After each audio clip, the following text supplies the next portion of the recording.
Each generation has its own challenges. Those were some of his thoughts. And also, more power to SMEs, a sector that needs more energy and more growth to support the general growth and the economy at large.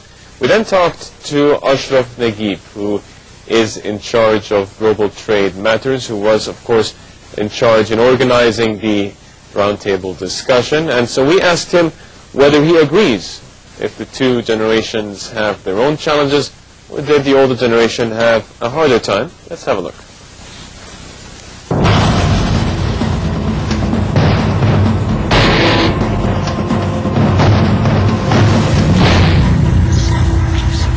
Hello and welcome back, and thank you, of course, for joining us. Let me ask you at the beginning to tell us a bit more about global trade matters and what it does here.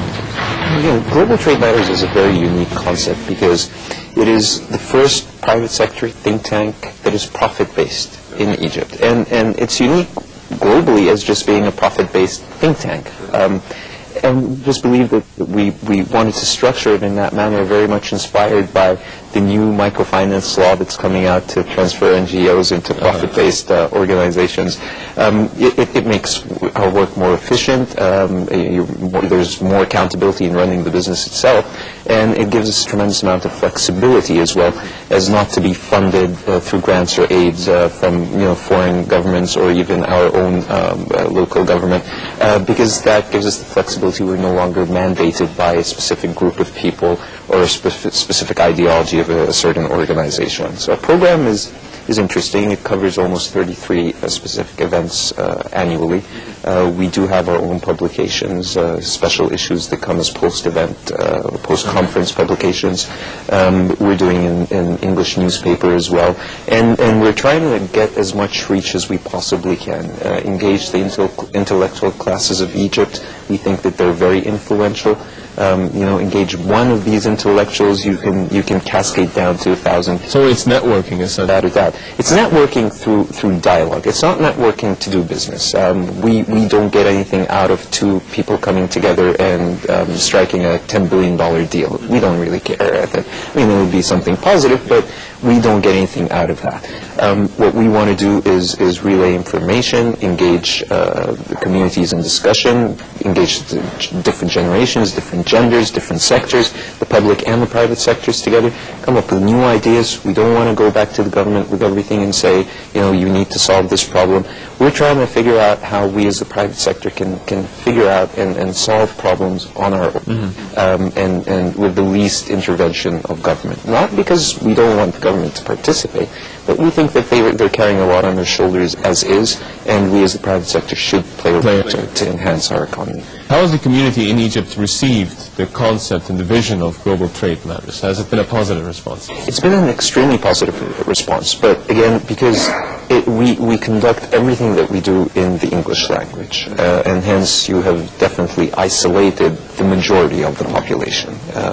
Without a doubt. So we're not playing the full role. We're just, again, trying to engage and maintain an open dialogue between the intellectual classes, and reaching the masses should really fall on the shoulders of the government, the National Democratic Party, people that do have the reach. But even if I can reach 10,000 people, I won't be able to go to the rural areas or the governorates to really make an impact. But the people that are engaged in dialogue with us are the people that will leave us today and go off to a farm where they have 5,000 farmers working for them, or go back to a factory where they have 500 factory workers working for them.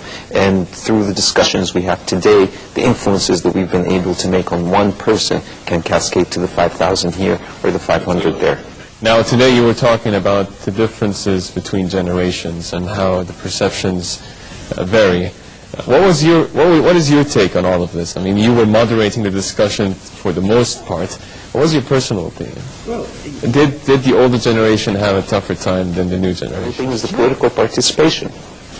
Back then, their generation had very little political participation. Or diversity, for that matter. Or diversity, as a matter of fact. You're absolutely right. But today we have a different approach to it, because we do have the political freedom in the sense to be expressive. There are limitations to it, but that's everywhere. But yes, you do have people participating in the political process. You do have people participating in information. You have opposition parties as well?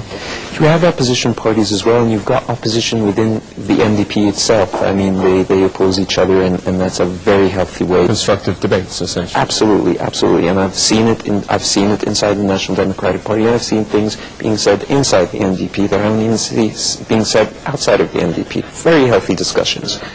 So yeah, we do have a tremendous advantage over that generation, the one right before us. But we obviously have a lot of challenges ahead of us, because that confusion that Mahmoud Abdul Latif was talking about today, that society is confused and has been confused for about 30 or 40 years, that confusion is really there. If you look at the younger generation, the ones younger than we are, they're kind of confused. Are we Egyptians, or are we, we want to modernize? That's it. And Egypt itself always had that bit of a loss of identity, because you belong to so many different spectrums. You're on the Mediterranean, but you're African, but you're also North African, but you're also Arab, but you're Muslim, and you're Coptic, and you've been labeled, and you're ancient Egyptian, and you've been labeled by 1.5 million things. So but again, that's some of the confusion that we have, the new generation has, the whole concept of, the loyalty, seeing successes. Our generation is not seeing successes, really great, amazing successes. We wait for a soccer game or a football match to feel the unity. But I don't remember our last gold medalist. I don't remember our last, the latest invention. I don't remember our last landing on the moon. I don't remember our last shuttle being, I don't remember our last medicine being invented. I don't remember a lot of things because they did not happen. There were no real great achievements. And it's through achievements that you inspire people. And you build upon them. If you invent something today, the next generation will come and just better it, or invent something even better. Financial crisis. How optimistic are you, and from the discussions you've had with major leaders in the different sectors, about this year? Well, I'm going to quote one of our ministers in Davos 2009, I believe. It was just post the financial crisis, without mentioning who it was. But it was a great comment when he was asked that question. Well, how did Egypt fare out of this? And his answer was, the patient was already sick in the hospital bed when the fight broke out outside on the street, and they brought the people into the hospital. I thought it was brilliant. I thought it was brilliant, because that's exactly what it was. We had our own issues. Yes, we had great GDP growth. The new government has done great things on the reforming, the taxes reforming, the banking sector reforming, a lot of things. But you were at that level where you weren't really going to be that impacted. You've got certain sectors that really suffered, especially export-oriented ones that are looking at larger markets, Europe and the United States. And that are connected to external markets. And very, very much connected. But your stock exchange, your bourse is very small in terms of volume of trading versus the Dow Jones. I mean, we could do a year here, and it could be one company there in 3 hours that does exactly the same volume of trading. So we still have this small, I won't say immature, but it's not that mature yet. It still lacks a lot of the products. So you're suggesting here also that it is in need of reform. It needs improvement. There's still improvement that's coming. But again, the global financial crisis brought us back and said, okay, well, how much development and how much reform should we have? And how fast should we do it? Pace, exactly. Yeah. Absolutely. Like before the subprime problem happened, we were really, really pushing for the mortgage law and trying to get people to be part of this whole mortgage finance concept, and the Americans would come and share know-how with us, and all of a sudden the bubble bursts, and you sit back and you say to yourself, thank God that we were still doing that 2% of the whole, housing market is just 2% of it is mortgages. So how fast do I want to go? Where do I want it to be? At that 100% or that 5% or that 10%? It left you with a lot of room to think. Am I optimistic about it? I'm optimistic that nothing ever stays the same. And once you've hit that low of a economic problem, the only way is up. And in our case, in Egypt's case, it makes sense. This is a great opportunity for a lot of people. I think the world markets were over-exaggerated. Everything was inflated. Money was being thrown around, and now we know why, because nobody really cared on actually the return of the money or the return of the asset in that case. So today things have recorrected themselves. I think that it's giving a lot of opportunity for Egypt to excel. I believe that this is a great opportunity for a lot of entrepreneurs. So opportunities within the crisis. Oh, absolutely. One man's problem is another person's opportunity, and for us, this is a great opportunity.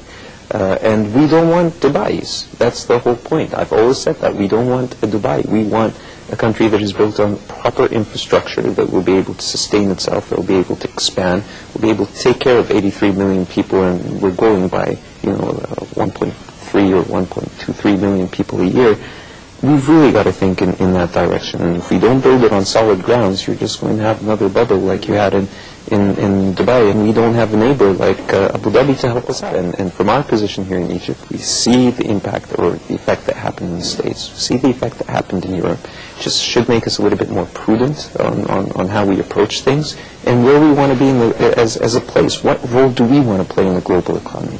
And what makes us so unique in the global economy? Are we that place for foreign direct investment? Are we going to always be labeled as the country where you come, put money, build a factory so you can export? I mean, is that it?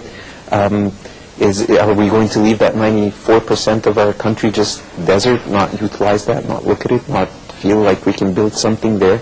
Are we always going to complain about we're 83 million people and we're growing? The government talks about the population growth, and the population blames the government for all the problems. Well, there could be this equilibrium of a dialogue. Where everybody extends his hand. Obviously much more difficult than I'm making it sound, but again, it's really that concept of the blame game.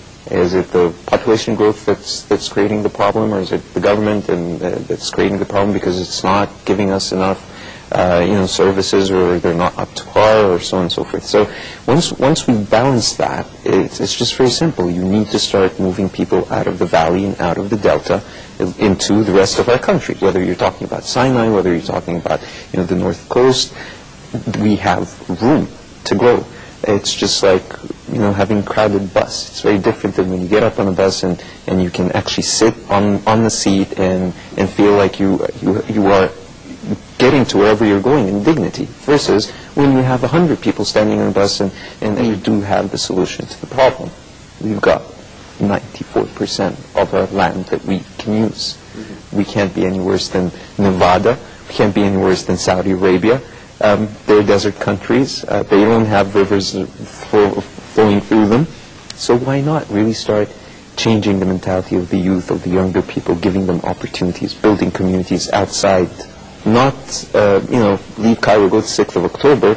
That's not what I'm saying.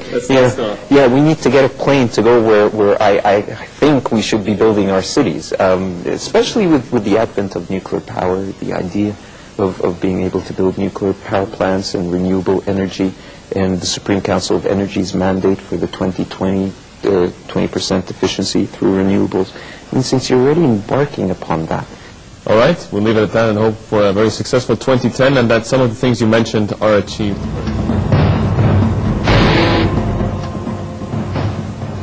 That was Ashraf Naguib from Global Trade Matters and his